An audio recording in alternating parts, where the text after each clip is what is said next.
So this is a student team presentation on their mathematical model that they participated in SCUDEM 7 this past year in 2022. So I will allow them to introduce themselves and please take it away. Thank you. Thank you very much. I'm Sebastian Neumann. My partners are Noah Hale and Zoe Winston, who you can also see we're in two different locations right now. But we're from the United States Military Academy at West Point, and our sponsor was Lieutenant Colonel Brooks Bentley. So today we're going to be talking about our participation in the SCUDEM Challenge. The presentation is titled Recovering from Disruption 1, because that was sort of what we were modeling. Disruption into a predator-prey relationship, but it's also a presentation about the process for creating that model, which had some disruptions of its own. So through the course of this presentation, we're going to talk about first a broad overview of how you should approach the SCUDEM competition in general if you are someone that's participating. You're going to get 3 prompts, and so we're going to talk about how to choose them. And then once you've chosen your prompt, we're going to talk about actually creating a new model, having an innovation, and figuring out the solution to that. And then after that, we're going to talk about interpreting that model, putting it back into the context of the problem, and then presenting it in that 10-minute video for the SCUDEM competition. So when you first start the, we're having some feedback issues. Hey, what do you think? This computer's connected. Can you guys hear me okay? Oh, perfect. I think we fixed it. Awesome. So when you first start the SCUDEM challenge, you're going to be presented with 3 prompt options. And the first big decision you're going to have to make is picking what you're going to be modeling. So we'd recommend, number 1, pick a prompt that's interesting to you. You're going to be spending, at least 3 weeks working on this. And so the whole experience is going to be a lot more rewarding, a lot more fun and enjoyable if you pick something that speaks to you personally. So secondly, it's really important to think about what areas you have prior experience in. The 3 prompts usually span a pretty wide range of different areas of study. And if you have some experience in that area of study, you're going to be able to pull on that experience and use it to come up with a better, more interesting solution at the end of the day, which is the whole goal of this. And third and finally, it's really important to balance ambition and practicality when you're looking at these prompts. You're going to be looking through, thinking of all these crazy ideas of what you want to do, but it's important to realize that number 1, you have some limited time here and you need to be cognizant of what you're going to actually be able to accomplish with those constraints. But number 2, you also don't want to pick something too simple. You want to pick something that's going to be a challenge, that's going to be pretty interesting. So some things to consider. And then why did we choose our prompt? So these were the 3 prompts that we were presented with when we began the SCUDEM challenge this year. So prompt A was attached to an article about a study on stress on the astronauts in the International Space Station. And it tasked us to develop a mathematical model of stress and the capabilities of an isolated group of people. Now, we decided not to go with this prompt because we felt for us it was a little open-ended, maybe too much wiggle room there. And we just weren't super interested in the topic. So the second prompt was prompt number B, the mechanics of suction feeding. This had an article about how fish do suction feeding, and it tasked us to create a mathematical model to mimic the mechanics of the jaw of the fish as it goes through that. Now, to us, this sort of had the opposite problem that A had, whereas A was a little too open-ended. We thought prompt B was maybe too close-ended, not enough wiggle room. And so we ended up going with prompt C, People Ruin Everything, which talked about how the introduction of humans to an environment affects the relationship between predators and prey in that environment. And it tasked us to create a mathematical model of a system of animals that interact with each other and are exposed to human activity and to explore those trends over time.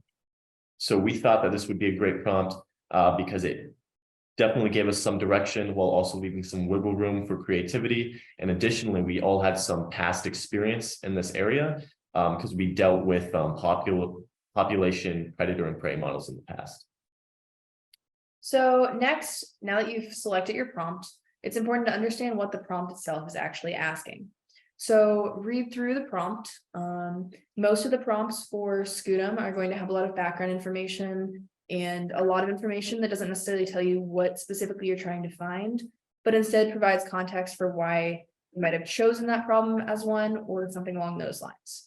So you're going to find the sentence or sentences that have words such as create or develop and find what exactly they're asking you to model. And then based off of that, you're going to briefly brainstorm what you think your graph should look like or kind of what you think you should see as a result of your model that you're creating. So specifically for our prompt, it said to create a mathematical model of a system of animals that interact with each other and are exposed to human activity. So based off of this, we see that we're modeling the system of animals, so predator-prey relationships, and then how that reacts to exposure to human. So based off of this, we're looking at long-term effects in the system. So we can tell that we're looking over time and that we're studying population levels. So this is all incredibly important in figuring out further down the line how to actually go about attacking this problem and what problem specifically you're trying to solve. So once you have a good idea of the problem you're trying to solve, the next important step is to do a literature review. And this is super important because no matter what prompt you picked, there's already been a ton of work into that topic or into a similar topic that out there that you can find on the internet. And we're not trying to reinvent the wheel here, we're trying to innovate it. So if you can find some work that others have done on your topic that you can bring in and use to make a more interesting, a more complete solution at the end of the day, that's definitely something you're going to want to do. So a second thing that you get out of a literature review is gathering the background information you're going to need to answer the prompt. So as Zoe mentioned, these prompts come with articles that have a lot of background information in them, but we found that usually it's missing some context, some other information you could find online that's going to lead you to make a more complete solution. And finally, you're going to build a general base of knowledge on this sort of topic, which you may or not have been familiar with before. And that's going to become indispensable when it comes to improving and iterating your solution. So once you've figured out your literature review, the next step is to actually start making your model. And for this, we would highly recommend starting with something very simple and building complexity in step by step. So when you're picking your starting point for your model, try to think of one differential equation or maybe a system of ODEs that really just captures the foundation of what you're modeling. So for example, we were looking at populations of predator and prey over time. And so we jumped off from the Lotka-Volterra predator-prey models. Now, this is a system of two differential equations, very common, something you might encounter in an introduction to ODE's class. And you can see X represents the population of the prey, whereas Y represents the population of the predator. And I'd like to draw attention here to the second terms in each of those equations. These are interaction terms, which basically show that for every interaction between a predator and a prey, the population of the prey will decrease, whereas the population of the predator will increase. And these terms have coefficients, and sort of working with those coefficients is how we ended up modeling the introduction of humans into the environment, which we'll talk about further on. All right, so now that you have your starting point, you need to figure out where to go from there. And I know I've done this competition for 2 years now. So every time I see a new prompt and a new situation to model, I look an awful lot like this guy, where I think about all the cool math topics that I've looked at headlines and I have cursory knowledge about, and I'm like, that's what we're going to use to model this situation. But what's most important for me is to manage expectations. You have 3 weeks to do the competition. You should probably dedicate one of those weeks to actually creating the presentation. So really you have 2 weeks to figure out exactly what your innovation is going to be. So there's no need to start implementing all the new crazy math concepts you just learned about. Stick to the basics, figure out one really good innovation and work from there. Next slide, please. So like I was saying, you got to realize that most of the work has already been done for you. When we picked our starting point, we picked Lotka-Volterra. That's been around for a while. There's a lot of research surrounding Lotka-Volterra. So we really only needed to make one major solid change in order to innovate on the concept and find a new topic that we could really sink our teeth into for about 2 weeks. And then before I go into exactly what we did, I want to talk about not spending too long on a failed solution.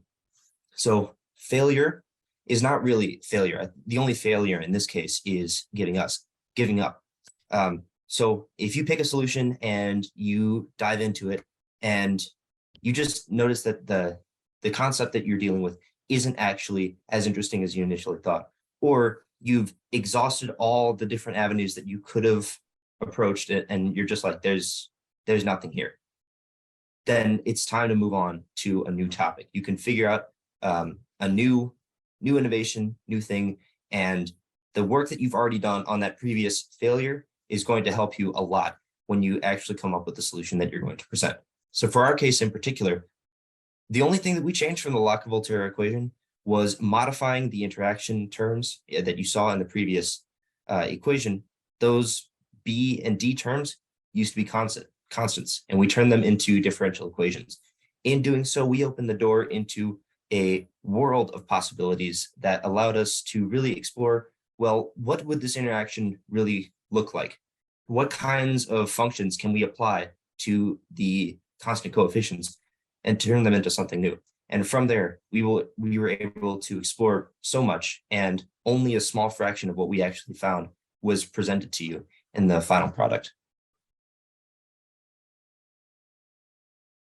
And so I sort of went into this already, but you also need to solve and actually do the math on your model. Now that you've figured out exactly what you're going to do, you got to figure out how you're going to do it.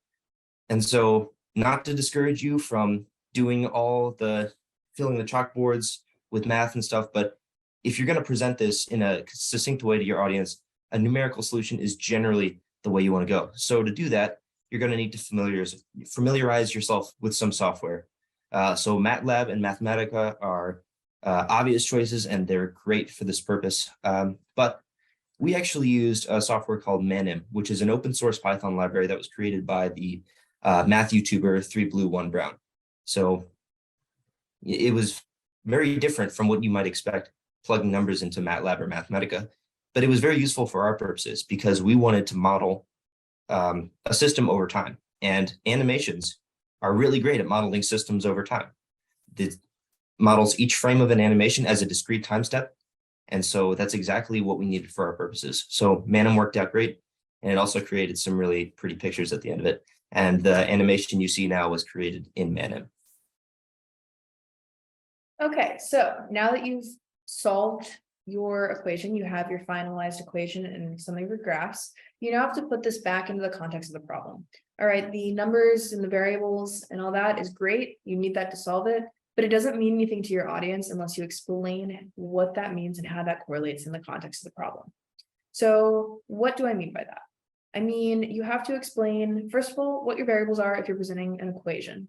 And then based off of graphs and things like that, you have to explain critical points, what your beginning and end states mean. Make sure you include legends and things like that if you have several different lines on a graph. All of this is incredibly important in showing your audience what you're trying to tell them by showing them the figures that you present and that you end up with as your final solution. So for example, you can see our graph here on the screen. This was one of the ones we presented in our final presentation. So you can see that on the x-axis, we have time, and on the y, we have population. And so again, as we said earlier, we're modeling predator and prey relationships. So we are modeling how those change as a result of human introduction to the system. So we can see at T0, that first dashed vertical line, that is where we're modeling human entry into the system. All right, and you can see the drastic change that occurs in predator-prey populations as a result of this, which is pretty much what we'd expect, right? Because humans are one of our apex predators here and tends to kill off a lot of animal populations. So that was in line with our expectations. And then at T1, we have human exit from the system. So as you can see, the animal populations stop changing drastically. They start oscillating. It's a much lower population level than at the beginning, and they don't quite reach an equilibrium.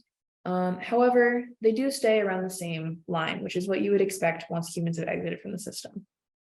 So as you can see, we've taken a graph that doesn't necessarily mean anything to a casual viewer, but adding back in the context of the problem and the prompt that we're responding to makes it so that this graph has meaning to the audience.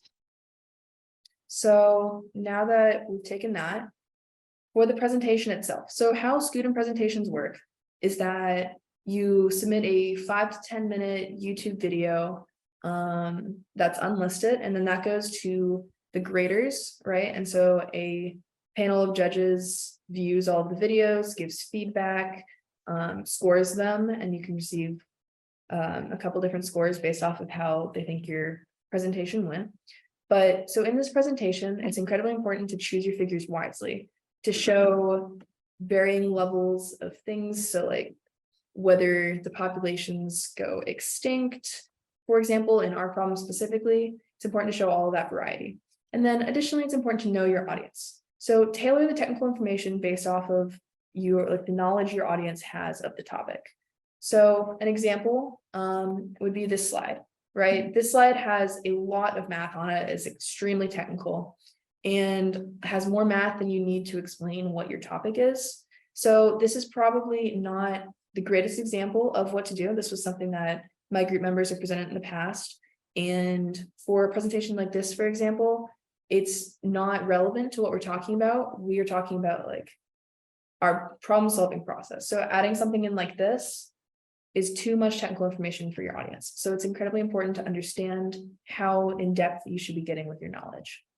And then finally, go back to the prompt. It's important to summarize the prompt and explain exactly what problem you're addressing with your solution, and to ensure that your audience has the greatest level of background information necessary to understand what exactly you're talking about. Thank you for listening. Does anyone have any questions? Thank you for the wonderful presentation. Are there any questions here for the speakers? We have quite a bit of time. Thank you for the wonderful presentation. I actually had experience only in 2 roles, as a judge and as a coach. I know that Anthony, who is chairing the session, had 3 roles: student, coach, and judge. So my question is probably for you, for the presenters, with the great details about the process, and also to Anthony. What do you find as a student participant in the competition? What do you find most interesting, most helpful when you interact with your coach before the competition? And you are in 2 different institutions. Anthony is in Florida, right? And you guys are in a military academy, so probably slightly different interaction with your coach. Can you say what you found most useful? Well, I could talk a little bit about this. So Noah and I were in the same SCUDEM group last year. Zoe was in a different one, but because Noah and I, our 3rd member, couldn't participate this year, we sort of merged our teams. But last year, prior to beginning the competition, we had about 2 weeks with our sponsor where we would be, I think it was almost every day, we'd get together and we'd talk about, we'd look at previous SCUDEM solutions. We'd talk about all sorts of different technical solutions. He introduced us to some of the concepts that, because he was our math instructor at the time, he introduced us to everything that he was going to teach in the course, just so that we would have a good understanding of where things were going. And so that little 2-week boot camp just sort of like showed us the general process, and it showed us what right looked like in terms of the outstanding solutions from previous years. So that was very helpful. And then coming into this year, we all felt pretty confident that we understood the SCUDEM process. We did decently well last year, and so we just wanted to come back this year and really hit it hard and use what we learned from last year as part of this year. Thank you. So that was a great presentation. I'm curious about one aspect. You talked very well about how you made this presentation for your audience, but in many cases, teams like this go on to do a presentation that's a 2-way presentation. So maybe a poster session in a meeting, maybe projects day, I'm not sure what you did. And I wonder if you could talk about how you would present this kind of information when you were actually sitting down with other people and you could go back and forth. So maybe offer them some options for trying different things out and things like that. So in a situation like that, where you have more of a back and forth with your audience, it allows like a lot more freedom in terms of how you want to explain your process. You can sort of go off of the questions they're giving you. But I think what's super important for those situations is having a very like wide base of knowledge about your solution, about the topic, so that you can answer the variety of questions that you're going to be given. With a presentation, it's very easy to lock in on like, this is exactly what we're going to say. We're not going to deviate from this course. With a presentation like that, like a poster session, you've got to be a lot more fluid. And there's a lot of advantages to that, I think. Thank you. That's a great response. Are there any other questions that we have? We still have a lot of time. I have a more of a comment. Actually, this is my first year involved with SCUDEM and SIMUD, and I served as a judge. Actually, was happy to see this team because I was a judge for this team, and they did a fantastic job, and I was happy to see them here. And I this is more of a comment maybe for you, Anthony. I think what was really helpful was the fact that the 5 teams that I was that the judges are assigned are all the same, assigned the same problem. At first I thought, oh, it's going to be random, and then maybe I'll have to judge a team for this problem and another team for that problem. And I know there's a rubric, so you judge the team to the rubric. And some teams didn't. I saw the whole range, and this was the only one that was, in my opinion, outstanding. I mean, there were some teams that didn't even understand the problem, and so they modeled something completely different. But they understood math. But they, if they don't answer the right problem, they're not answering the right problem. There are other teams that understood the problem, but for whatever reason, were not able to simulate what they were hoping to simulate. And so it was helpful that all 5 teams were assigned the same problem. So you can also, even though you have the rubric, it helps the judges, kind of not necessarily, you're not supposed to compare, but you can kind of see the full range of it, and you feel more confident in how you scored the different teams because you've seen 5 of the same problem.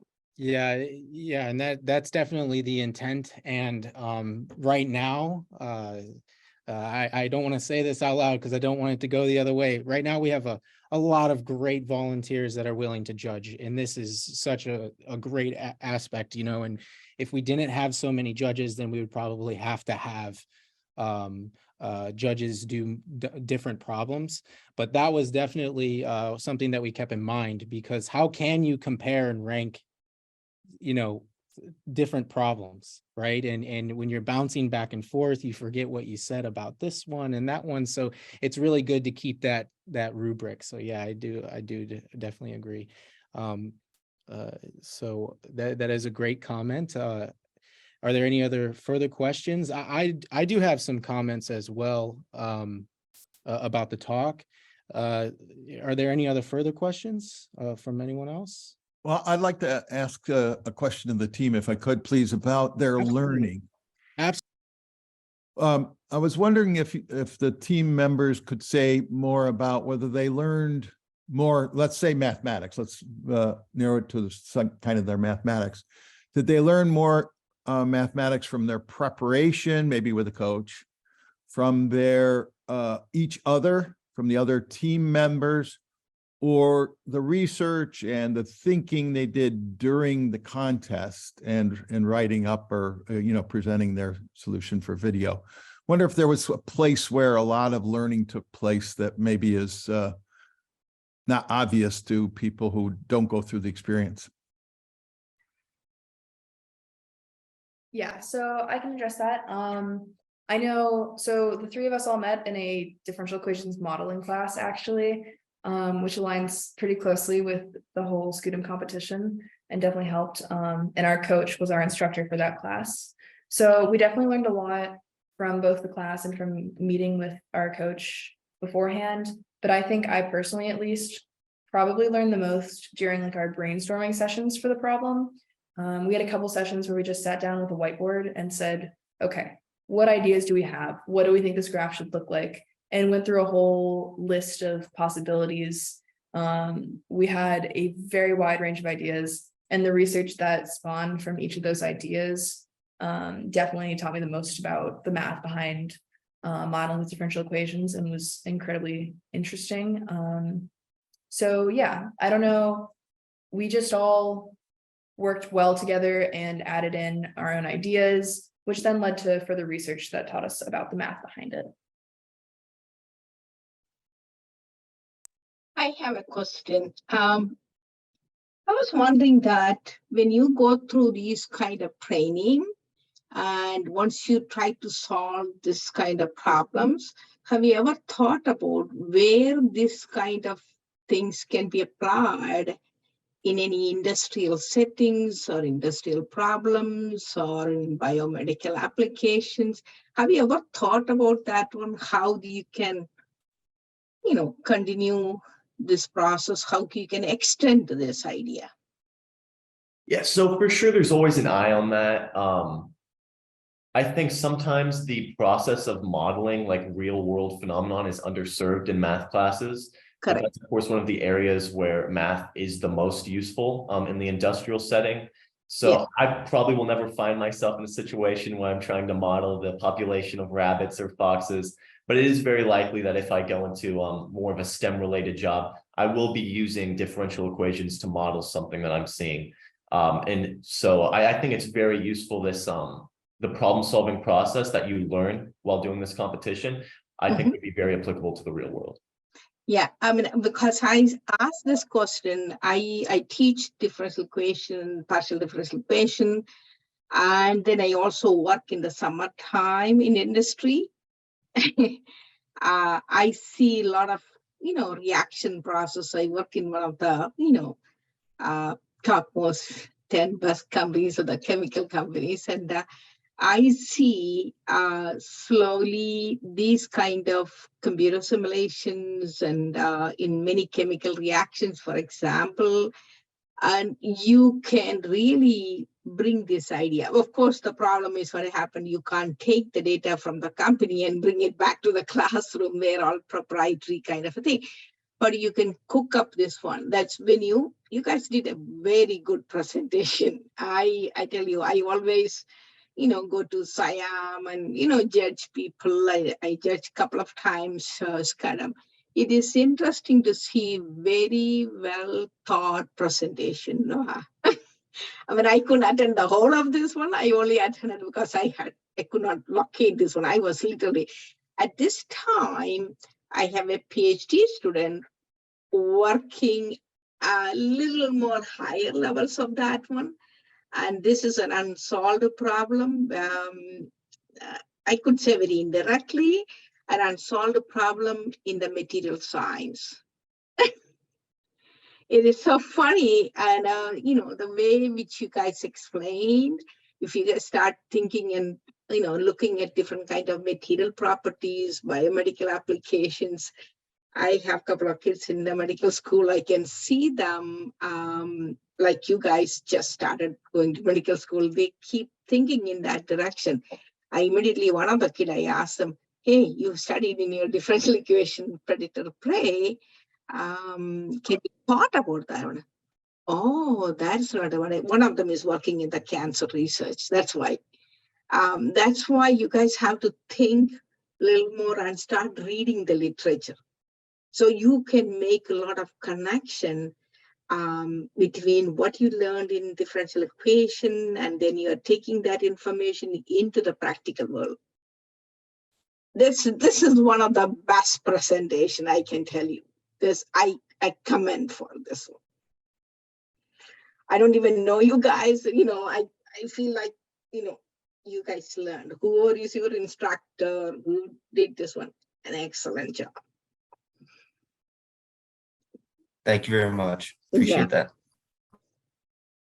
And one comment on that last comment there, I actually had a question sent to me in the chat because everyone might have saw my talk and now there was this talk, and then the students were asked, what was the most valuable experience, the most valuable aspect of this, and how did they learn?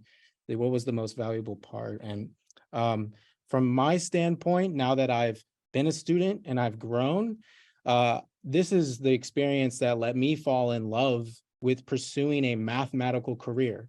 And there's a big misconception right now that we find where whenever you say you study math, everyone thinks you're going to be a math professor.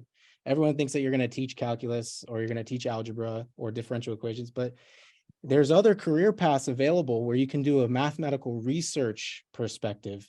And that researching perspective, you can go and do all of these different problems that you love and specialize perhaps in one of them, or create general models in physics that allows you to be the mathematician that's creating the models to work in so many different problems.